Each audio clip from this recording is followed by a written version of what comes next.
E aí, vamos lá? Pois é, então como eu disse a vocês, essa desapropriação especial rural, ela não pode incidir nem sobre a pequena e média propriedade que seja única do sujeito e nem sobre a propriedade produtiva. Não são regras cumulativas, são alternativas, nem sobre uma e nem sobre outra. Tá ok, né? Deixa eu fazer uma pergunta. É possível desapropriar uma propriedade produtiva rural? Claro, mas desapropriar uma propriedade produtiva rural é possível com pagamento em dinheiro, na desapropriação comum.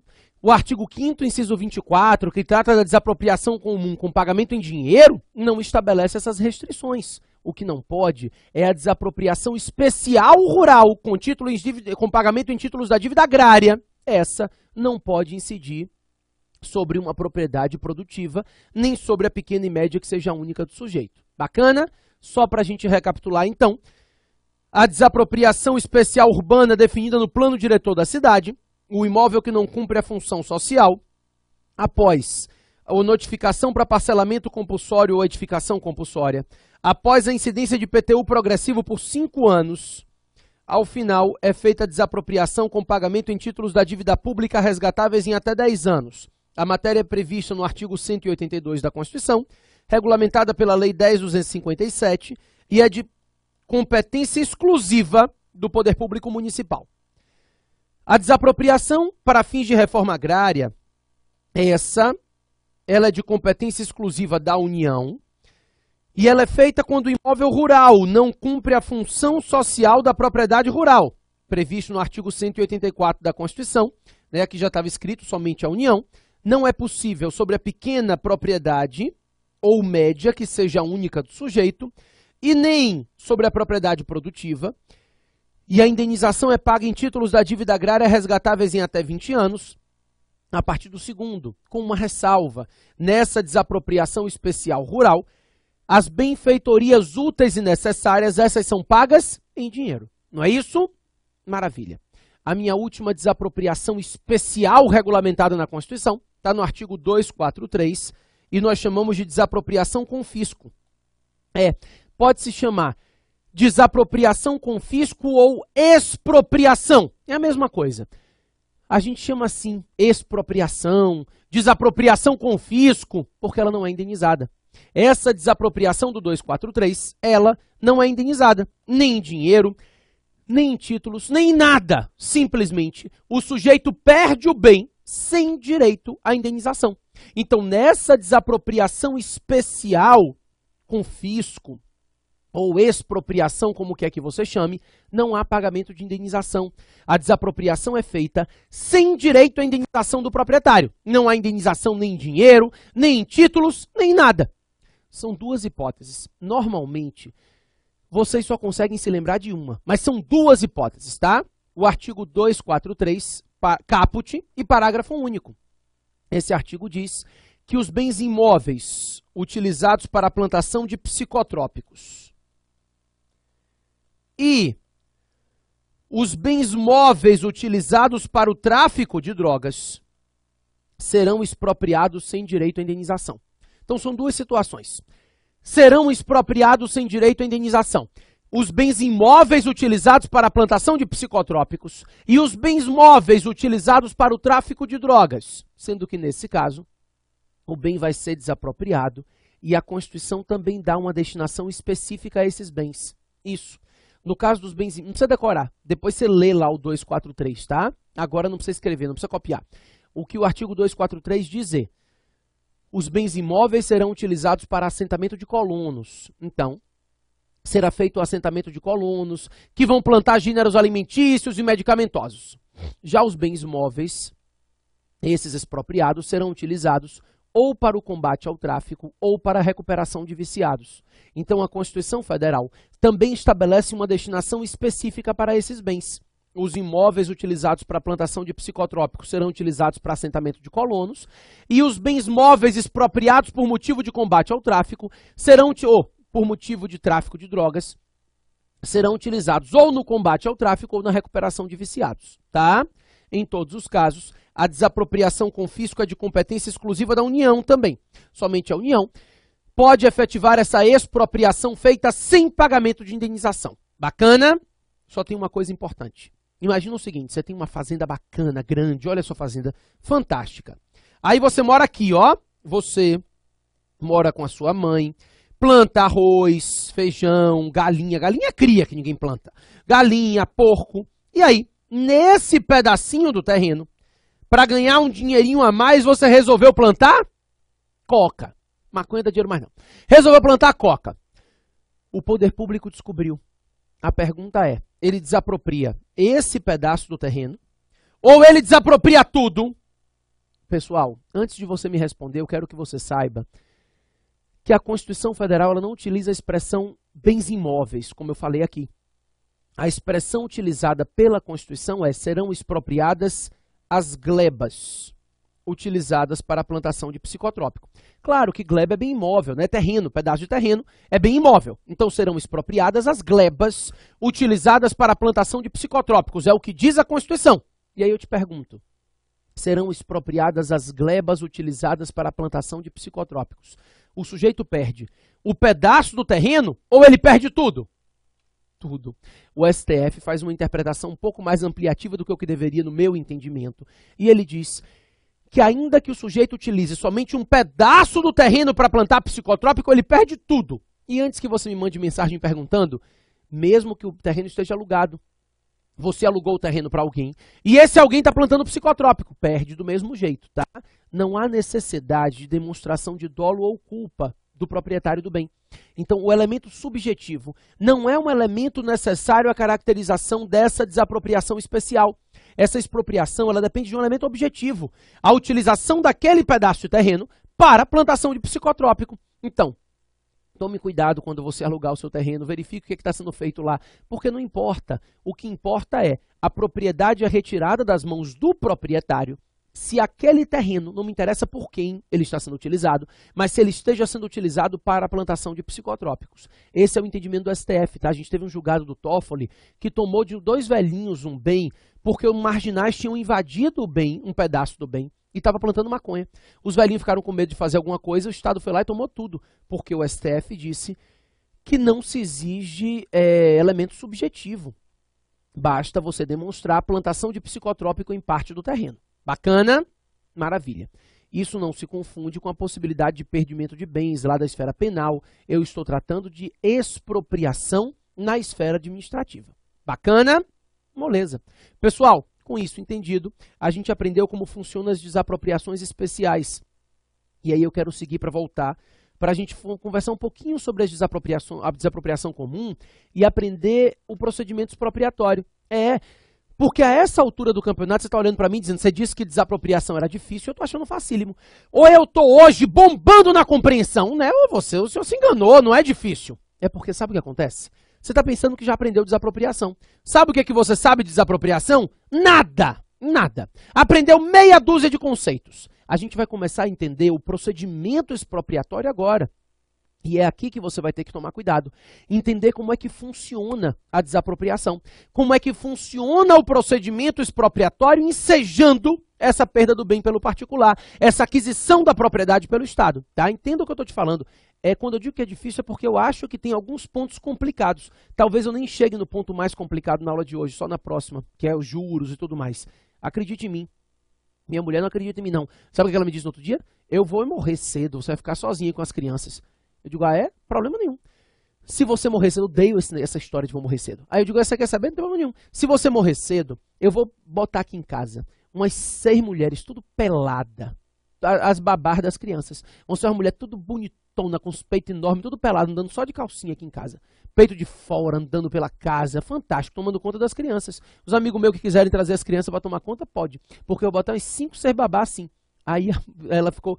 Eu digo, pois é, você não disse que vai morrer cedo? Então pronto, começa a cuidar da sua saúde, que eu vou botar as piriguetes aqui tudo. Quero nem saber. Aí, eu tenho uma senhora que toma conta da minha filha, que a outra vai nascer agora, né? Mas a primeira, que já tem 2 anos e meio, tem uma senhora que toma conta dela, Dona Rita. Aí Dona Rita disse, Deus me valha, eu não vou ficar pelada aqui não. Eu digo, Rita, ninguém quer você pelada aqui não. Porque, pelo amor de Deus, eu vou botar você pelada aqui em casa pra quê? Pra espantar as visitas? Não tem condição, né? Você, desse jeito aí que você deve tirar esse sutiã, os peitos devem ir no chão. Eu vou querer você pelada aqui em casa pra quê? povo não consegue raciocinar, não. Botar umas bonitonas, nem que você malhe, não tem condição mais. Não tem, Rita não tem, coitada. Mas, ó, voltando ao meu raciocínio. Confia em mim, agora a gente tem que entender como é que funciona a desapropriação. Antes de mais nada, eu quero que você saiba que a lei, o decreto, admite a desapropriação de bens públicos. Mas essa desapropriação de bens públicos, ela precisa respeitar o que a gente conhece como hierarquia federativa, né? Na verdade, não existe hierarquia. Então, o que eu quero lhe dizer é que a desapropriação de bens públicos é possível desde que a desapropriação seja feita pelo ente mais abrangente sobre os bens dos entes de menos abrangência, de menor abrangência. Então, a União, ela pode desapropriar bens dos estados e do município, do Distrito Federal também. E o estado pode desapropriar bem do município. Nunca o contrário. Não é possível o município desapropriando bem da União, nem do estado. Isso não é possível. Só é possível de cima para baixo. Então, o ente de maior abrangência pode desapropriar bens dos entes de menor abrangência. Existe uma discussão doutrinária acerca disso. Por quê? Não há jurisprudência, não há julgamento sobre isso, mas a doutrina, ela vem entendendo que isso não foi recepcionado pela Constituição de 88. Porque a Constituição Federal de 88, ela estabelece que não é possível a interferência de um ente federativo sobre o outro. Então não há hierarquia federativa, porque no Brasil vige a independência dos entes federativos. Como há uma independência dos entes federativos, não se admite a interferência de um ente federativo sobre o outro, ainda que de menor abrangência, salvo as hipóteses definidas na Constituição. A Constituição define a hipótese da União interferir no Estado, a intervenção do Estado no município, e no fim das contas, isso aqui, embora não esteja regulamentado como exceção constitucional de intervenção, acaba sendo uma interferência, né? Permitir que um ente público desaproprie o bem de um outro ente público de menor abrangência acaba sendo uma interferência ao princípio federativo, ao nosso sistema federativo. Então, a princípio, alguns doutrinadores não admitem essa desapropriação de bens públicos, entendendo que a regra legal não foi recepcionada pela Constituição de 88. Para fins de prova, principalmente para prova objetiva, a tendência é que caia o texto da lei, tá? E aí você vai dizer que é possível sim a desapropriação de bens públicos, desde que respeitada essa hierarquia federativa, desde que a desapropriação seja feita do ente de maior abrangência para o ente de menor abrangência. Bacana? E aí eu te pergunto, quem é que tem competência para desapropriar? Essa não é uma pergunta fácil, não. Porque quando eu falo quem tem competência para desapropriação, você vai ter que analisar 3 hipóteses de competência. A competência legislativa, a competência declaratória e a competência executória. Então, a princípio, a gente diz assim, quem é que tem competência para legislar sobre desapropriação? A competência legislativa é da União. O artigo 22, se eu não me engano, inciso 10, não tenho certeza. O artigo 22 da Constituição Federal, com certeza, o inciso é que eu não tenho, mas eu acho que é o 10, estabelece que compete à União privativamente legislar sobre desapropriação, tá? Então, você não vai conhecer leis estaduais, municipais que tratem de desapropriação. A matéria de competência legislativa privativa da União. Somente a União expede leis gerais e abstratas para regulamentar a desapropriação, a forma, procedimento expropriatório, tá? Então, a União, ela tem competência legislativa privativa acerca da matéria de desapropriação. Não é normas gerais, não. Somente a União pode legislar acerca de desapropriação. A desapropriação é de competência legislativa privativa da União. Inclusive as leis todas que a gente viu até agora. O Decreto-Lei 3365, a Lei 4.132, a Lei 10.257 e a Lei Complementar 76. Tudo da União, tá? A competência declaratória é a competência para declarar a utilidade pública ou interesse social. Então, a gente sabe que nas desapropriações especiais a competência é restrita. Então, na desapropriação especial urbana, somente o município tem competência declaratória, somente ele pode declarar o interesse social para desapropriação especial urbana, e na desapropriação especial rural e na confisco, a competência é exclusiva da União. Isso a gente sabe, porque a gente acabou de conversar das competências especiais. Na desapropriação comum, não. Na desapropriação comum, com pagamento de indenização em dinheiro, qualquer ente federativo tem competência. União, estados, municípios e Distrito Federal têm competência declaratória. Então, qualquer um dos entes federativos tem competência para declarar a utilidade pública ou interesse social no caso de desapropriação comum. Então, em se tratando de desapropriação comum, qualquer ente federativo tem competência declaratória para declarar a utilidade pública ou interesse social. Agora, olha, tem duas exceções. É porque é o seguinte, a gente aprende que a competência declaratória é exclusiva dos entes federativos. Então, só eles. Eu falo isso na sala, alguém levanta a mão, mas o INCRA desapropria. O INCRA não desapropria. O INCRA é uma autarquia federal. O Estado, a União, no caso, declara o interesse social para fins de reforma agrária e o INCRA executa. É promover, executar a desapropriação, é pagar o dinheiro e entrar no bem. A competência declaratória para declarar a utilidade pública ou interesse social não pode ser dos entes da administração indireta. A princípio, somente os entes federativos, entes da administração direta, têm competência declaratória. A competência executória, o poder de promover a desapropriação é diferente, mas o poder de declarar é somente deles. E aí eu disse que tem duas exceções. Não acredito que te perguntem em prova, mas o DENIT, Departamento Nacional de Infraestrutura de Trânsito, é uma autarquia federal, e embora seja uma autarquia federal comum, tem competência declaratória. O DENIT pode declarar utilidade pública ou interesse social para fins de desapropriação. E além do DENIT, a ANEEL, a Agência Nacional de Energia Elétrica, também tem competência declaratória. A ANEEL ela também tem competência para declarar utilidade pública ou interesse social. Claro que nesses casos, com a pertinência temática devida, né, para exercício das atividades referentes àquilo que eles atuam ou regulamentam. Mas podem. A regra é somente os entes federativos poderem declarar. Agora, a execução não. A competência executória, pessoal, é a competência para promover a desapropriação. Promover ou executar é a mesma coisa, é pagar o dinheiro e entrar no bem. Então, a competência para pagar o dinheiro e entrar no bem, a competência executória, ela é ampliada. O próprio ente federativo que declarou a utilidade pública ou interesse social, ele mesmo pode executar.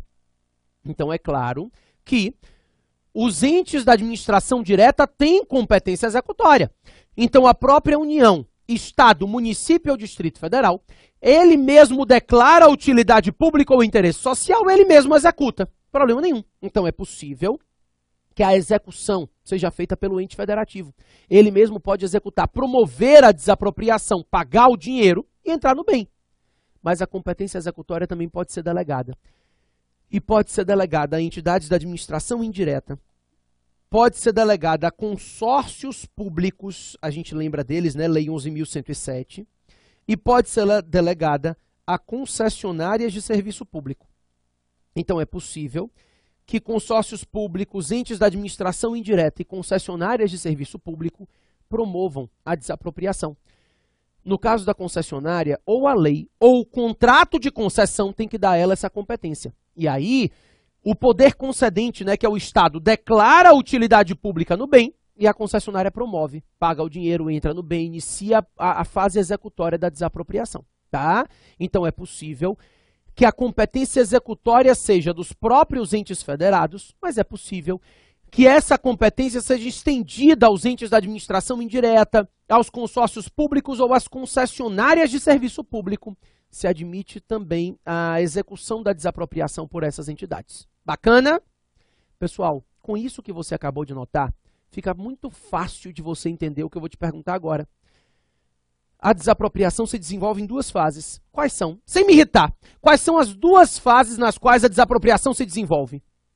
A desapropriação tem uma fase declaratória, na qual o Estado declara a utilidade pública e o interesse social, e depois uma fase executória, na qual o Estado ou alguém atuando por delegação sua executa a desapropriação, paga o dinheiro e entra no bem. Né? Então, nós temos a fase declaratória e nós temos a fase executória de pagar o dinheiro e entrar no bem, é promover. Executar é promover a desapropriação, é entregar o dinheiro ao proprietário, indenização prévia, justa, e receber o bem, o Estado recebeu o bem. Tá? Vamos por partes. A gente começa pela fase declaratória. A gente sabe que a competência declaratória é exclusiva dos entes federativos. Então, a fase declaratória é uma fase que é iniciada pelos entes da administração direta. União, estados, municípios e Distrito Federal declaram a utilidade pública e o interesse social para fins de desapropriação. A questão é, declarada essa utilidade pública ou interesse social, o bem passa para as mãos do Estado? Antes eu quero que você saiba que essa declaração pode ser feita ou por meio de decreto, isso, decreto expropriatório, né, como a gente conhece, ou por meio de lei de efeitos concretos. Então é possível que por meio de decreto o Estado declare a utilidade pública ou interesse social sobre um determinado bem, e é possível que essa declaração seja feita por meio de lei de efeitos concretos. Uma prova de juízo, acho que foi do Acre, do norte, algum estado desse do norte, teve uma questão da prova de juízo que dizia assim, a declaração de utilidade pública pode ser feita pelo Executivo ou pelo Legislativo. Claro, o decreto é ato privativo do chefe do Executivo. E a lei de efeitos concretos é feita pelo Legislativo. Perfeito. O fato é, pessoal, declarada a utilidade pública ou interesse social sobre um determinado bem. Esse bem passa para as mãos do Estado? Claro que não. O bem só vai passar para as mãos do Estado depois do pagamento de uma indenização que vai ter que ser prévia, justa e em dinheiro. Então a declaração, ela não transfere a propriedade. O bem só vai ser adquirido pelo Estado, a aquisição da propriedade só vai se dar pelo Estado após a indenização, o pagamento da indenização prévia, justa e em dinheiro. A declaração, ela sujeita o bem ao que a gente chama de força expropriatória do Estado.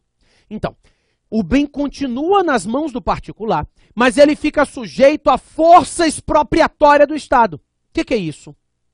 Seguinte, a declaração gera algumas consequências. Primeiro, declarada utilidade pública ou interesse social, o Estado tem o poder de penetrar no bem. Não é penetrar no bem para tomar o bem para ele, tá? Ele penetra no bem para fazer medições, para fazer avaliações no terreno. Então o Estado tem o poder de ingressar no bem para medir, para avaliar esse terreno. A ideia é muito simples. Ele penetra no bem, medindo, avaliando, definindo o valor da indenização, é claro, sempre da forma menos gravosa ao proprietário. O Estado deve buscar ingressar no bem da forma menos gravosa ao proprietário para fazer as medições necessárias, as avaliações necessárias, calcular o valor da indenização e tudo mais que se segue. E aí, pessoal, ocorre o que eu considero o momento mais importante dessa fase. Declarada a utilidade pública ou interesse social, ocorre o que nós chamamos de fixação do estado do bem. O que é a fixação do estado do bem? É o poder público chegando ao particular e dizendo assim, querido, eu quero o bem no estado em que ele se encontra. Não faça nenhuma melhoria nesse bem, porque eu não pago. Aliás, se você quiser fazer melhoria no bem, faça, mas está fazendo por sua conta. Eu não pago. Então o Estado, ele não vai pagar nenhuma melhoria feita no bem após a declaração de utilidade pública ou interesse social. Então as melhorias feitas no bem após a declaração não são pagas pelo Estado. O Estado não indeniza nenhuma melhoria feita no bem após a declaração de utilidade pública ou interesse social. É isso que a gente chama de fixação do estado do bem.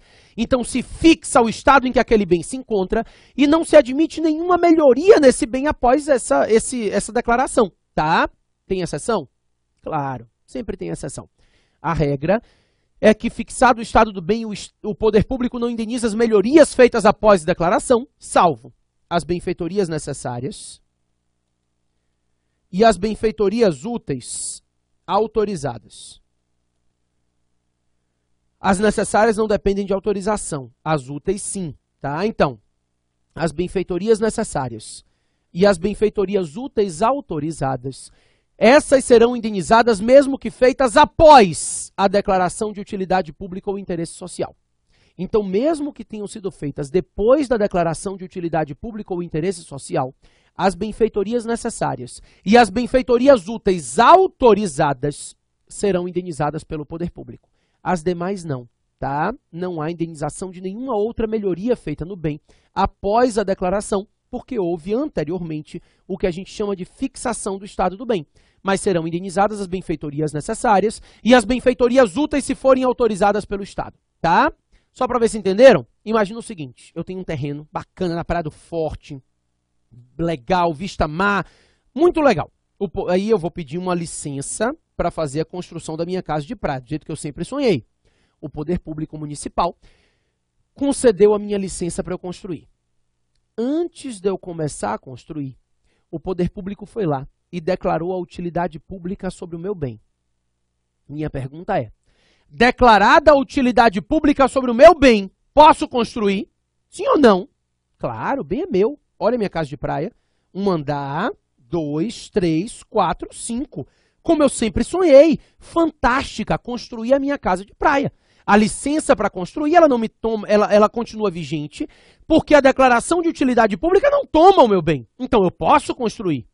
Agora, a construção feita após a declaração vai ser indenizada? Claro que não.